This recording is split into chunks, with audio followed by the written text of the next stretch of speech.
एक लड़की थी, संजना।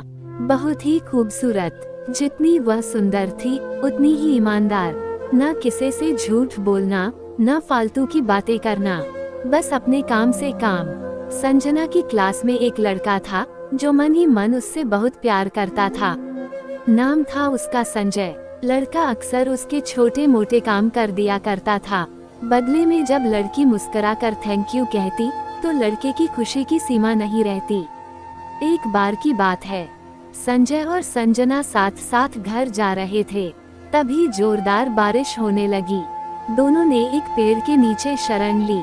बारिश बहुत तेज थी, कुछ ही पलों में बूंदें छन छन कर नीचे आने लगी। ऐसे में बारिश से बचने के लिए दोनों एक दूसरे के बेहद करीब आ गए। संजना को इतने करीब पाकर संजय अपने जज्बातों पर काबू न रख सका। उसके संजना को प्रपोज कर दिया। संजना भी मन ही मन संजय को बेहद पसंद करती थी, इसलिए वह भी राजी हो गई और इस तरह दोनों का प्यार परवान चढ़ने लगा। एक बार की बात है, संजना उसी पेड़ ने नीचे संजय का इंतजार कर रही थी। संजय बहुत देर से आया। उसे देखकर संजना नाराज होती हुई बोली, तुम इतनी देर से क्यों आए? मेरी तो जान ही निकल गई थी। संजना की बात सुनकर संजय मुस्करा दिया, जाने मन, मैं तुमसे दूर कहाँ गया था, मैं तो तुम्हारे दिल में ही रहता हूँ। तुम्हें यकीन न हो तो अपने दिन से पूछ लो। इस प्यार भरी बात को सुनकर संजना अपना सारा गुस्सा भूल गई और वह संजय से लिपट गई। एक दिन दोनों लोग उसी पेड़ के नीचे बैठे बातें कर रहे थे। संजना पेड़ के सहारे बैठी थी और संजय उसकी गोद में सर रख कर लेटा हुआ था। तभी संजना बोली, जानू, अब तुम्हारी जुदाई मुझसे बर्दाश्त नहीं होती। तुम्हारे बिना एक पल भी मुझे 100 साल के बराबर लगता है। तुम मुझसे शादी कर लो, नहीं तो मैं मर जाऊंगी। संजय ने झट से लड़की के मुंह पर अपना हाथ रख दिया और बोला, मेरी जान, ऐसी बातें मत किया करो। अगर तुम्हें कुछ हो गया तो मैं कैसे जिंदा रहूंगा? संजना कुछ नहीं बोली। वो उम्मीद भरी नजरों से संजय की ओर देखती रही। संजय ने अपनी बात आगे बढ़ाई, तुम चिंता मत करो जान, मैं जल्दी ही अपने घर वालों से बात करूंगा। धीरे धीरे काफी समय बीत गया। एक दिन की बात है, दोनों लोग उसी पेड़ के नीचे बैठे हुए थे। उस वक्त संजय का चेहरा उतरा हुआ था। संजना के पूछने पर वह रुआंसा होकर बोला, जान, मैंने अपने घर वालों को बहुत समझाया, पर वे हमारी शादी के लिए तैयार ही नहीं। उन्होंने मेरी शादी कहीं और तक कर दी है। यह सुनकर संजना का कलेजा फट पड़ा।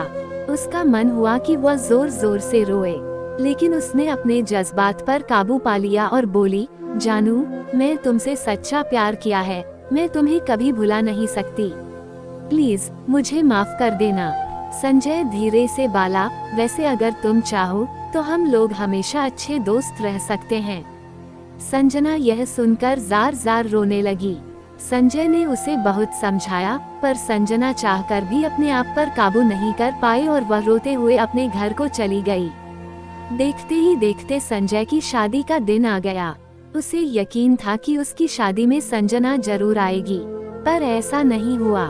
हाँ, उसका भेजा हुआ एक गिफ्ट पैक उसे जरूर मिला। संजय ने कांपते होंठों से उसे खोला। उस गिफ्ट को देखते ही संजय बेहोश हो गया।